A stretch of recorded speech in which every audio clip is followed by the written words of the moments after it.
Hello मेरे प्यारे बच्चों, welcome back to our channel Richa Bhardwaj exam mystery. कैसे हैं आप सब? होप सो सब अच्छे होंगे।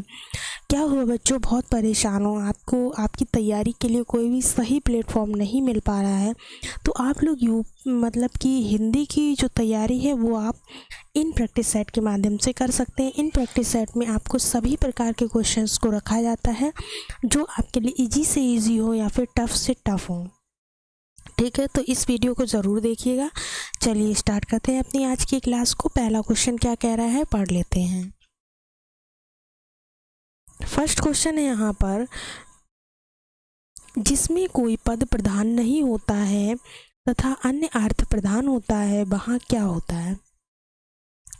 क्वेश्चन में आपसे पूछा जा रहा है मतलब कि ऐसा कौन सा समास है जिसमें कोई पद प्रधान नहीं होता है तथा एक अन्य पद जो अर्थ होता है वो प्रधान होता है, वहाँ पर कौन सा समास होता है, ये पूछा जा रहा है।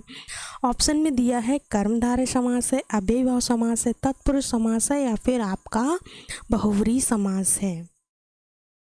तो बच्चों देखिए, अगर आंसर की बात करते हैं तो आंसर यहाँ पर आपका हो जाएगा, जिसमें कि जो तीसरा अर्थ निकलता है वो प्रधान होता है, वो आपका हो जाएगा बहुव्रीहि समास। कौन सा हो जाएगा?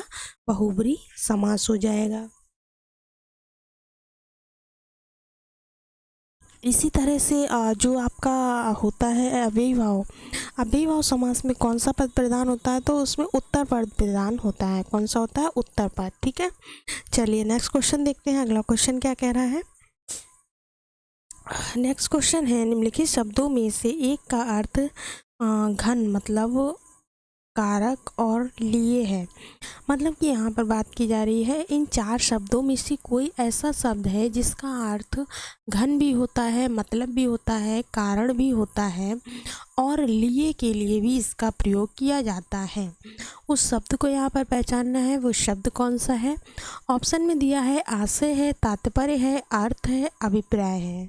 तो बच्चों देखिए, इस हिसाब से इसका अर्थ हो जाएगा आपका ऑप्शन सी, यानी कि अर्थ एक ऐसा शब्द है जिसको घन भी इसका अर्थ होता है, मतलब भी होता है, कारण भी होता है और लिए भी होता है।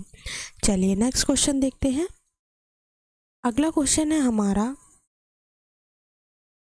जल प्राण पुत्र किस शब्द के अनेकार्थी हैं?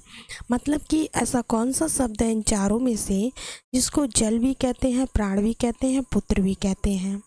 तो देख लेते हैं। औषधि है, सार है, तत्व है, जीवन है। तो राइट आंसर ऑप्शन डी हो जाएगा, यानी कि जीवन जो है, जीवन को जल भी कहते हैं, प्राण भी कहते हैं और आपका पुत्र भी कहते हैं। चलिए नेक्स्ट देख लेते हैं। अगला क्वेश्चन क्या कह रहा है, संकीर्ण का विलोम बताइए। क्या बताना है? संकीर्ण जो शब्द है उसका हमें यहाँ पर विलोम बताना है। तो देखिए, संक्षेप होगा, विस्तार होगा, विकीर्ण होगा, विस्तीर्ण होगा। तो संकीर्ण शब्द का जो विलोम है वो क्या हो जाएगा, यहाँ पर देखते हैं। तो देखिए, विकीर्ण भी हो जाता है और विस्तीर्ण भी होता है, यानी कि ऑप्शन सी और ऑप्शन डी दोनों ही हमारे आंसर हो जाएंगे। यानी कि संकीर्ण का विलोम विकीर्ण भी होता है और विस्तीर्ण भी होता है। दोनों ऑप्शन यहाँ पर आपके ठीक हो जाएंगे। नेक्स्ट क्वेश्चन देखते हैं। अगला क्वेश्चन क्या कह रहा है? नेक्स्ट क्वेश्चन है, विशेषण शब्द का विलोम होगा। मतलब जो विशेषण शब्द है उसका विलोम बताना है। विवेचन होगा, संश्लेषण होगा, व्याख्या होगा या फिर विभाजित होगा?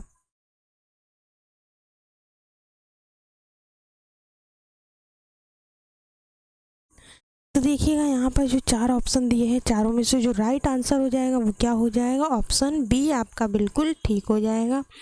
विशेषण का जो विलोम होता है वो संश्लेषण होता है। चलिए नेक्स्ट देखते हैं अगला क्वेश्चन। नेक्स्ट क्वेश्चन है, निम्नलिखित पर्यायवाची शब्दों में से जो एक शब्द मोर का पर्यायवाची नहीं है उसे चिन्हित कीजिए। पूछा जा रहा है, जो शब्द दिए उसमें से मोर शब्द का पर्यायवाची नहीं है उसे चिन्हित करना है। केकी होगा, कीस होगा, सिकी होगा, शिखंडी होगा। तो देखिए बच्चों, यहाँ पर जो कीस शब्द है, कीस किसका पर्यायवाची होता है? तो कीस बंदर या बंदरिया का पर्यायवाची होता है। किसका होता है? कीस को बंदर या बंदरिया कहते हैं। तो यहाँ पर जो राइट आंसर हो जाएगा ऑप्शन बी हो जाएगा। चलिए नेक्स्ट क्वेश्चन देखते हैं। अपनी ढपली अपना राग का अर्थ क्या है? क्वेश्चन पूछ रहा है अपनी ढपली अपना राग का अर्थ क्या होगा? स्वतंत्र होना, अपना दुखड़ा रोना, संगठन का अभाव होना, सबका अपने अपने मन के अनुसार चलना। तो देखिएगा अपनी ढपली अपना राग का मतलब हुआ सबका सबका अपने अपने मन के अनुसार चलना। नेक्स्ट देखते हैं। अगला क्वेश्चन हमारा है कट जाना मुहावरे का अर्थ क्या होता है? पूछा जा रहा है कट जाना जो मुहावरा है उसका अर्थ क्या होता है? शर्मिंदा होना, टुकड़ों में बंटना या फिर विभाजित होना। तो बच्चों देखिए कट जाना मुहावरे का जो अर्थ होता है वो क्या होगा? शर्मिंदा होना, मतलब कट जाना बिल्कुल शर्मिंदा हो जाना। ठीक है, चलिए नेक्स्ट देखते हैं। अगला क्वेश्चन है बेत का तत्सम रूप क्या होगा? बेत जो शब्द है उसका हमें तत्सम रूप पूछा जा रहा है, तो तत्सम रूप बताना है। ठीक है, ऑप्शन में है वेंत है, वेत्र है, वेंत्र है, वेत्र है।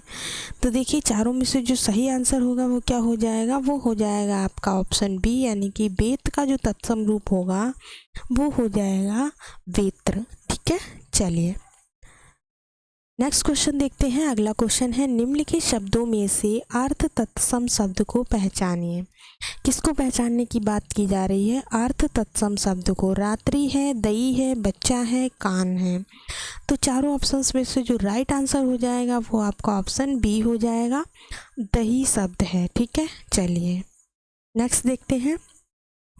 किस शब्द की वर्तनी शुद्ध है? जो शब्द यहाँ पर दिए हैं उन शब्दों में से वर्तनी शुद्ध किसकी है? पृष्ठ की है, पर्याप्त की है। तो इसका जो आंसर हो जाएगा वो क्या हो जाएगा? ऑप्शन सी आपका बिल्कुल ठीक होगा। किस शब्द की वर्तनी शुद्ध है? तो प्रदर्शनी जो है वो एकदम शुद्ध लिखा हुआ है। नेक्स्ट देख लेते हैं। अगला क्वेश्चन है सवल सवल युग्म का उपर्युक्त अर्थ वाला युग्म कौन सा होगा? किसकी बात की जा रही है? सवल सवल युग्म का उपर्युक्त अर्थ वाला युग्म कौन सा होगा? सुंदर, चितकबरा या फिर चितकबरा या सब। ऑप्शन सी है चितकबरा ताकतवर या फिर ताकतवर चितकबरा। तो देखिएगा बच्चों इसके हिसाब से जो है ऑप्शन सी आपका बिल्कुल ठीक होगा। पहले सवाल का अर्थ होता है चितकबरा और दूसरे सवाल का अर्थ होता है ताकतवर। ठीक है, चलिए नेक्स्ट देख लेते हैं। अगला क्वेश्चन हमारा है शुद्ध वाक्य छांटिए, यानी कि इसमें से शुद्ध वाक्य को छांटना है। तो ऑप्शन ए है उस वन में प्रातः काल के समय। तो देखिएगा इस ऑप्शन में क्या गलती है? के समय। जब इन्होंने प्रातः काल दे दिया है तो के समय लिखने की कोई ज़रूरत नहीं थी। नेक्स्ट ऑप्शन है उस वन में सुबह के समय का दृश्य बहुत ही सुहावना होता है। इसमें भी इन्होंने के समय दे दिया। जब सुबह दे दिया है तो के समय लगाने की क्या ज़रूरत थी? उस वन में प्रातः काल का दृश्य। नेक्स्ट उस वन में सवेरे के समय, इसमें भी के समय लगा है। तो ऑप्शन सी जो है आपका बिल्कुल ठीक है।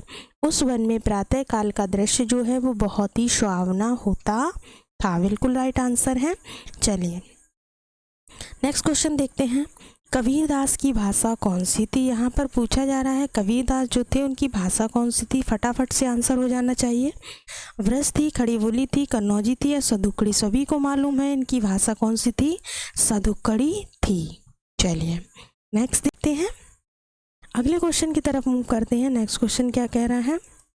अगला क्वेश्चन है हमारा तैरने की जो इच्छा होती है उसको क्या कहते हैं? तैरने की इच्छा को क्या कहते हैं?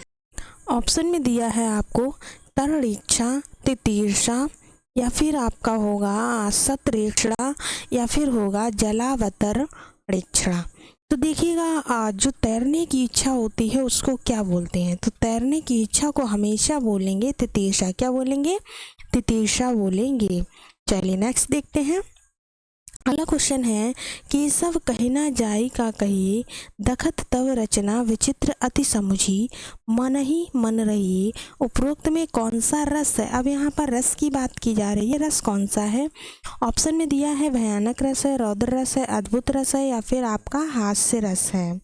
तो इस क्वेश्चन का आंसर क्या हो जाएगा? ऑप्शन सी हो जाएगा। यहाँ पर अद्भुत रस की बात की जा रही है। नेक्स्ट क्वेश्चन देखते हैं। अगला क्वेश्चन है हमारा, शशि मुख पर घूंघट डाले अचल में दीप छिपाए। शशि मुख पर घूंघट डाले अचल में दीप छिपाए, प्रस्तुत पंक्तियों में कौन सा अलंकार है? यहाँ पर आपसे अलंकार पूछा जा रहा है। ऑप्शन में है लाटा अनुप्रास है, रूपक है, श्लेष है, या फिर वक्रोक्ति है। तो देखिएगा बच्चों, इस क्वेश्चन का जो राइट आंसर हो जाएगा वो आपका ऑप्शन बी हो जाएगा। कौन सा है? रूपक अलंकार है यहाँ पर। ठीक है, चलिए नेक्स्ट देखते हैं। अगला क्वेश्चन है, खड़ी बोली के प्रथम महाकाव्य का नाम क्या था? खड़ी बोली का जो प्रथम महाकाव्य था उसका नाम क्या था? तो देखिए, साकेत है, कामायनी है, प्रिय प्रवास है, लोकायतन है।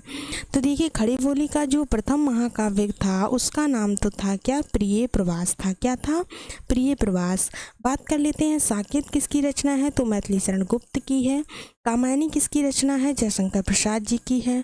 और आपकी लोकायतन किसकी है? तो ये सुमित्रा नंदन पंत की रचना है।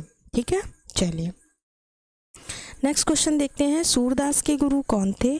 सूरदास के गुरु रामानंद थे, रामदास थे, मध्वाचार्य थे, या फिर बल्लवाचार्य थे? तो सूरदास के जो गुरु थे वो कौन से थे? बल्लवाचार्य जी थे। कौन थे? बल्लवाचार्य जी। नेक्स्ट देखते हैं। अगला क्वेश्चन है, विशल देव रासो के रचयिता का नाम क्या है? विशल देव रासो को किसने लिखा था? तो देखिए, चंदवरदाई जो है, चंदवरदाई को पृथ्वीराज रासो ने लिखा था। इसी तरह से आपका जो जगनिक है वो किसने लिखा था? आलाखंड ने। जगनिक आपका आलाखंड ने लिखा था। ठीक है, तो आलाखंड में परमाल रासो ने भी लिखा।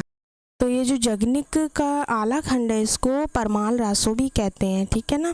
और आपका दलपत विजय जो है ये किसने लिखा था? तो ये खुमान रासो ने लिखा था। किसने लिखा था? खुमान रासो ने।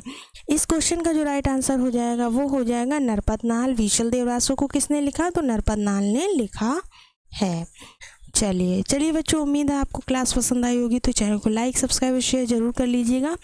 मिलते हैं आपसे नेक्स्ट वीडियो में, तब तक के लिए धन्यवाद। आपके लिए ये वीडियो उम्मीद है अच्छा काम करेगा। आप लोग हिंदी की तैयारी इस वीडियो के माध्यम से, इसी प्रैक्टिस सेट के माध्यम से कर लीजिएगा। चलिए।